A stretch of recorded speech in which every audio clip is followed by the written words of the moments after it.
दोस्तों, आज सुनिए पौष मास की कथा का तीसरा अध्याय। श्री नारायण कहते हैं कि नारद इस प्रकार पुण्य व्रत के विधान को सुनकर देवी का मन प्रसन्नता से खिल उठा। फिर उन्होंने अपने स्वामी शिवजी से दिव्य शुभकारी व्रत कथा के विषय में जिज्ञासा प्रकट की। देवी पार्वती ने पूछा, हे नाथ, यह व्रत और इसका फल और विधान बड़ा ही अद्भुत है। भला किसने इस व्रत को प्रकाशित किया? इसकी श्रेष्ठ कथा का भी वर्णन कीजिए। तब श्री महादेव जी बोले, प्रिय मनु की पत्नी शत्रुपा, जो पुत्र के दुख से दुखी थी, ब्रह्मलोक में आकर ब्रह्मा जी से बोली। शत्रुपा ने कहा, हे ब्राह्मण, आप तो जगत का धारण पोषण करने वाले और सृष्टि के कारणों के भी कारण हैं। इसलिए आप मुझे यह बतलाने की कृपा कीजिए कि किस उपाय से बांझ को पुत्र उत्पन्न हो सकता है, क्योंकि हे ब्रह्मा जी, उसका जन ऐश्वर्य और धन सब निष्फल ही होता है। पुत्रवानों के घर में पुत्र के बिना अन्य किसी वस्तु की शोभा ही नहीं होती। तपस्या और दान से उत्पन्न हुआ पुण्य जन्मांतर में सुखदायक होता है, परंतु पुत्र पिता को इसी जन्म में सुख, मोक्ष और हर्ष प्रदान करता है। निश्चय ही पुत्र नरक से भी रक्षा करने का कारण होता है। हे ब्रह्मा जी, आप पुत्र ताप से अतृप्त मुझ अबला को पुत्र प्राप्ति का उपाय बतला दीजिए, नहीं तो मैं अपने पति के साथ वन चली जाऊंगी। आप इस पृथ्वी को धारण करने वाली धन, ऐश्वर्य और राज्य आदि ग्रहण कीजिए, क्योंकि तात हम दोनों पुत्रहीनों को पुत्र के बिना इन सबसे भला क्या प्रयोजन है। साक्षात ब्रह्मा जी से ऐसा कहकर शत्रुपा फूट फूट कर रोने लगी। तब उसकी ओर देखकर कृपालु ब्रह्मा जी कहने लगे, व्रत से जो समस्त ऐश्वर्य आदि का कारण, रूप संपूर्ण मनोरथ को देने वाला कारक है, उस सुखदायक पुत्र प्राप्ति के उपाय का वर्णन करता हूँ। सुनो। हे सुव्रत, माघ मास के शुक्ल पक्ष की त्रयोदशी तिथि के दिन शुद्ध काल में सर्वस्व प्रदान करने वाले श्री कृष्ण जी की आराधना करके इस उत्तम पुण्य व्रत का अनुष्ठान करना चाहिए। करण शाखा में इस व्रत का वर्णन भी किया गया है। इसे पूरे वर्ष भर करना चाहिए। यह सारी अभिष्ट सिद्धियों को देने वाला और सभी विघ्नों का नाश करने वाला है। व्रत काल में वेदोक्त द्रव्यों का करना चाहिए। तुम भी इस व्रत का पालन करके श्री कृष्ण जी के समान पराक्रमी पुत्र प्राप्त करो। ब्रह्मा जी के वचन सुनकर शत्रुपा ने इस उत्तम व्रत का अनुष्ठान किया। पर्वत और उत्पानपाद नामक 2 मनोहर पुत्र भी प्राप्त हुए। देवहेतु ने इस पुण्य प्रकोप नामक पुत्र प्राप्त किए, जो सर्वश्रेष्ठ सिद्ध और नारायण के अंश से प्रकट हुए थे। शुभ लक्षणा अरुंधति ने इस व्रत को करके अपने पुत्र को प्राप्त किया। शक्ति पत्नी को इस व्रत के पालन से पराशर नामक पुत्र की प्राप्ति हुई। अदिति ने इस व्रत का अनुष्ठान करके वामन नामक पुत्र प्राप्त किया। ऐश्वर्य शालिनी सची ने इस व्रत को करके जयंत नामक पुत्र को जन्म दिया। इस व्रत के करने से उत्तानपाद की पत्नी ने ध्रुव और कुबेर की पत्नी ने नल कुबेर को पुत्र रूप में प्राप्त किया। इस उत्तम व्रत के पालन से सूर्य पत्नी को मनु और अग्नि पत्नी को चंद्रमा पुत्र रूप में मिले। अंगिरा की पत्नी ने भी इस उत्तम व्रत का पालन किया था, जिसके प्रभाव से उनके पुत्र बृहस्पति हुए, जो देवताओं के आचार्य कहलाते हैं। हे कल्याणमयी गिरिराज नंदिनी, आप भी इस व्रत को करो। यह व्रत पत्नियों के लिए सुख साध्य है, देवियों के लिए सुखप्रद है और साध्वी नारियों के लिए तो यह प्राणों से भी बढ़कर है। महासाध्वी इस व्रत के प्रभाव से संपूर्ण देवताओं के ईश्वर स्वयं गोपांगनेश्वर श्री कृष्ण आपके पुत्र होंगे। नारद ऐसा कहकर शंकर जी मौन हो गए और तत्पश्चात परम प्रसन्न हुई देवी पार्वती ने शंकर जी की आज्ञा से फिर उस व्रत का पालन किया। इस प्रकार मैंने तुमसे गणेश जी के जन्म का कारण, जो सुखदायक, मोक्षप्रद और सार रूप है, वर्णन कर दिया। अब और क्या सुनना चाहते हो? तब नारद जी ने पूछा, मुनि श्रेष्ठ पार्वती जी ने पति की आज्ञा से किस प्रकार उस शुभदायका का पालन किया था, वह मुझे बतलाइए। ब्राह्मण फिर उत्तम व्रत वाली पार्वती जी के द्वारा उस व्रत के पूर्ण किए जाने पर गोपाल श्री कृष्ण जी ने किस प्रकार जन्म धारण किया, वह भी मुझे बताने की कृपा कीजिए।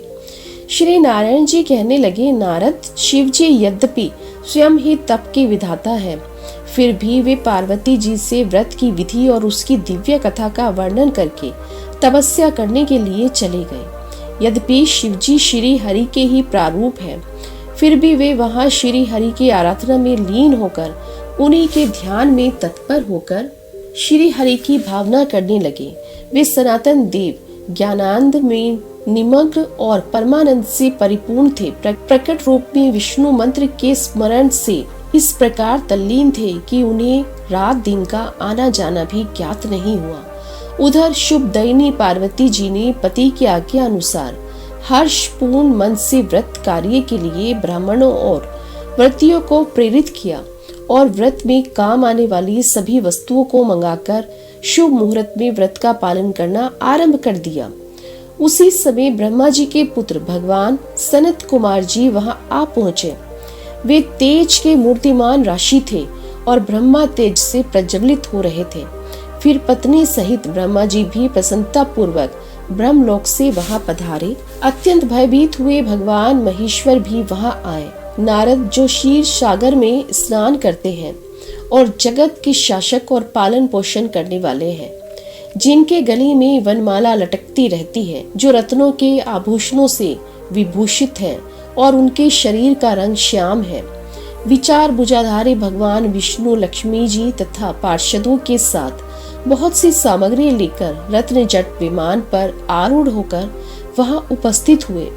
फिर उसके बाद सनक सनन सनातन कपिल क्रतु आर्यण्यति दुर्वासा चवन पारी भृत पराशर कोश वत्स वाल्गी कात्यायन और भी बहुत सारे ऋषि मुनि अपने शिष्यों सहित वहां पधार गए।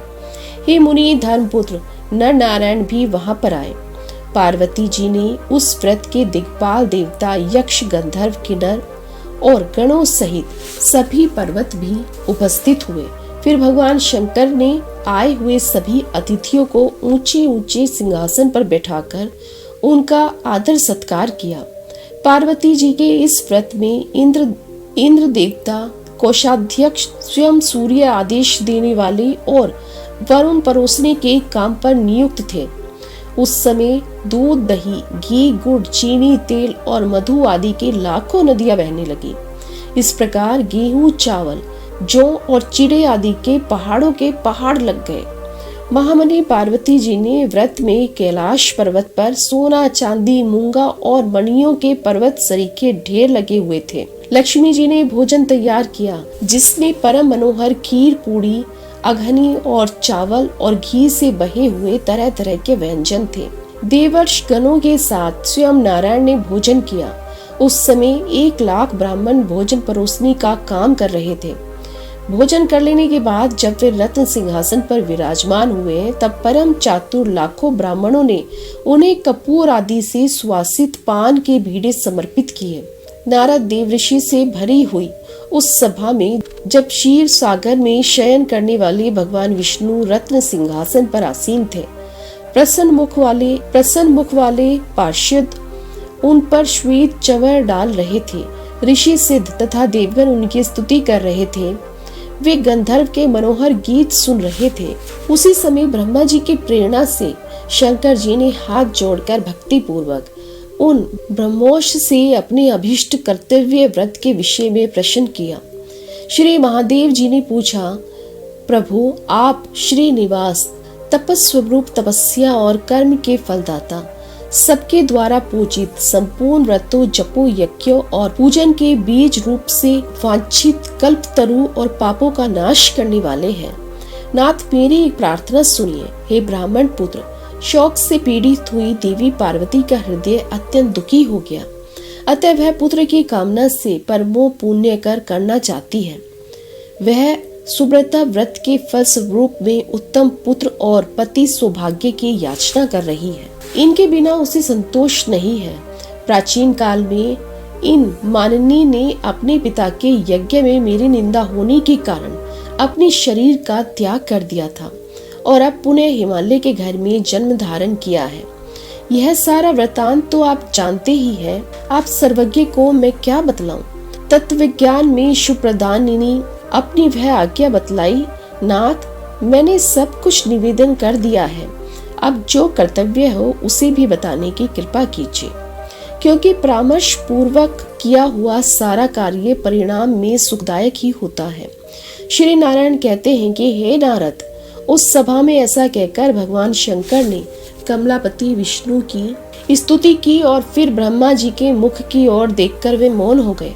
शंकर जी का वचन सुनकर जगदीश्वर विष्णु जोर से हंस पड़े और हितकार्य कहने लगे कि हे पार्वती शवर, आपकी पत्नी सती संतान प्राप्त करने के लिए जिस उत्तम पुण्य कर को करना चाहती हैं, वह व्रतों का सार तत्व सौभाग्य का बीज, सबके द्वारा असाध्य सुखदायक सुख का सार और मोक्ष प्रद है।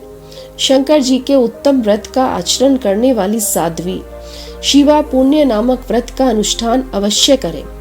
इस व्रत के पालन से सहस्त्र राजस यज्ञों का पुण्य प्राप्त होता है। त्रिलोचन, इस व्रत में सहस्त्र राजस यज्ञों के समान धन का व्यय होता है, इसलिए यह व्रत सभी साध्वी महिलाओं द्वारा साध्य नहीं है।